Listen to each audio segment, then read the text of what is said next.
இனிமேல் யார் பேசணும் பேசக்கூடாது, யார் என்ன பண்ணணும் பண்ணக்கூடாது. போலீஸ்ன்றது வந்து எலெக்ஷன் கமிஷன் கீழே தான் ஃபுல் அண்ட் ஃபுல் இருக்கும். ஒரு அமௌண்ட் வந்து ஒரு லம்பா ஒரு அமௌண்ட் எடுத்துட்டு போனோம்னா அதுக்கான ரீசனும் அதுக்கான ஆதாரத்தையும் கையில வச்சுக்கிட்டு எங்க எடுத்துட்டு போனாலும் எடுத்துட்டு போங்க. நீங்க போய் திருப்பி அதை மீட்கிறதுக்கு 1008 ரூல்ஸ் ரெகுலேஷன்ஸ் எல்லாம் பேசுவாங்க.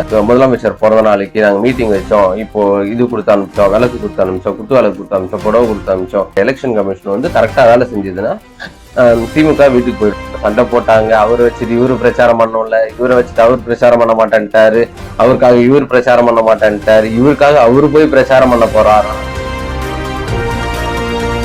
வணக்கம். தமிழ்நாட்டுல வந்து எலெக்ஷன் கமிஷன் சார்பா தேர்தல் தேதி அறிவிச்சிட்டாங்க தமிழ்நாட்டுக்கு. அதனால என்னென்ன யூசேஜ் இருக்குது, அதாவது எப்படி எல்லாம் இந்த சிஸ்டம் மாறப்போகுது அப்படின்றத நம்ம பார்த்தலாம். ஃபர்ஸ்ட் விஷயம் என்னன்னா, இனிமேல் வந்து தமிழ்நாடு கவர்மெண்ட்டுக்கு வந்து எலெக்ஷன் கமிஷன் கீழே தான் இருக்கும். எலெக்ஷன் கமிஷன் என்ன ரூல் சொல்லுதோ அதுதான் வந்து தமிழ்நாடு மொத்த கவர்மெண்ட்டுமே இருக்கும். இப்போ அது ஒரு துறைக்கு ஒரு அமைச்சர்லாம் போட்டு வச்சிருந்தாங்க இல்லையா, அது மொத்தத்துக்கும் கிடையவே கிடையாது. அதாவது துறை அப்படியே இருக்கும், ஆனா இது எல்லாமே எலெக்ஷன் கமிஷன் கீழே தான் இயங்கும் இந்த ஒரு 40 நாளைக்கு.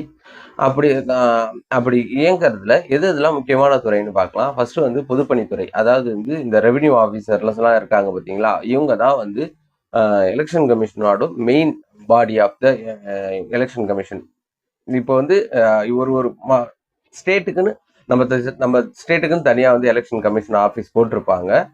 ஒரு மாவட்டத்துக்கு பார்த்தீங்கன்னா head of the election commissioner அப்படின்னு பார்த்தீங்கன்னா அந்தந்த கலெக்டர்ஸ் தான் வந்து எலெக்ஷன் ஆஃபீஸராக வந்து இனிமேல் செயல்படுவாங்க.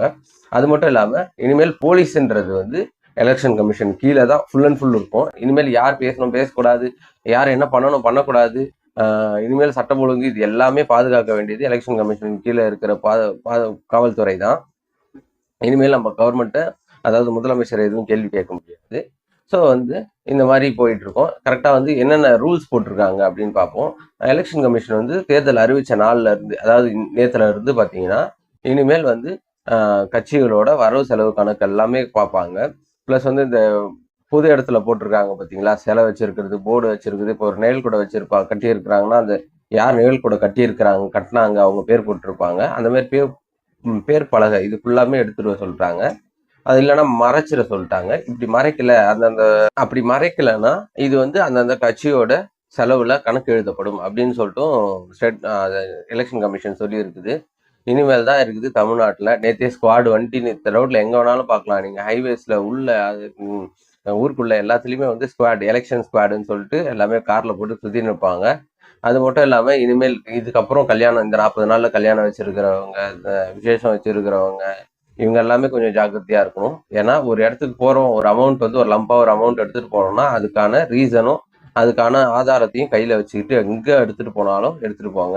ஏன்னா 50,000 ரூபாய்க்கு மேல நீங்க கையில காசு வச்சுட்டு போறீங்கன்னாவே அதை பறிமுதல் பண்றதுக்கு வாய்ப்பு இருக்குது. இந்த மாதிரி வாய்ப்பு, அதாவது வந்து இது பறிமுதல் பண்றதுக்கு நீங்க போய் திருப்பி அதை மீட்கிறதுக்கு 1008 ரூல்ஸ் ரெகுலேஷன்ஸ் எல்லாம் பேசுவாங்க.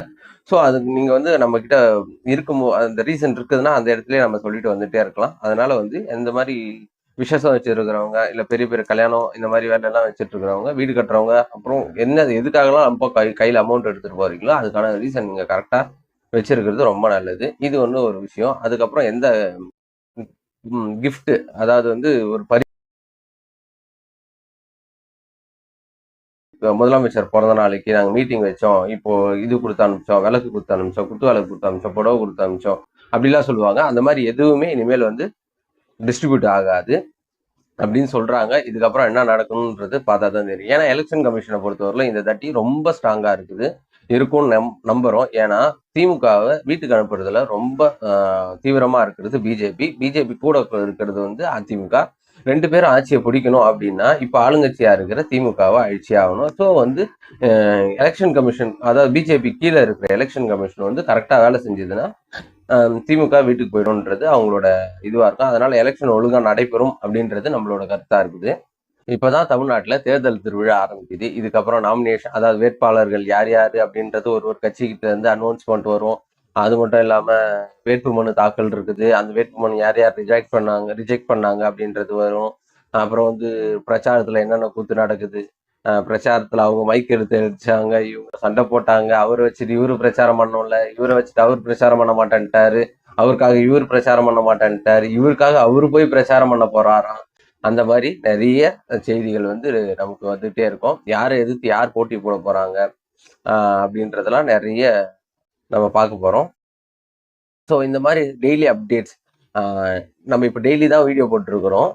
டெய்லி அப்டேட்ஸ் வந்து நம்ம எலெக்ஷன் சம்மந்தமாக தான் மொத்தமாக கவர் பண்ணுறோம். ஒரு 10 நிமிஷத்தில் இது எல்லாமே பேசி முடிச்சிருவோம்னு வச்சுங்களேன். உங்களுக்கு எந்த மாதிரியான தகவல் தேவைப்படுதோ அதை வந்து கமெண்ட்ல சொல்லுங்கள். நம்ம வீடியோ பிடிச்சிருந்தா லைக் பண்ணுங்கள், சப்ஸ்கிரைப் பண்ணிவிடுங்க, மறக்காமல் ஐ பட்டனையும் போட்டுருங்க. நன்றி, வணக்கம்.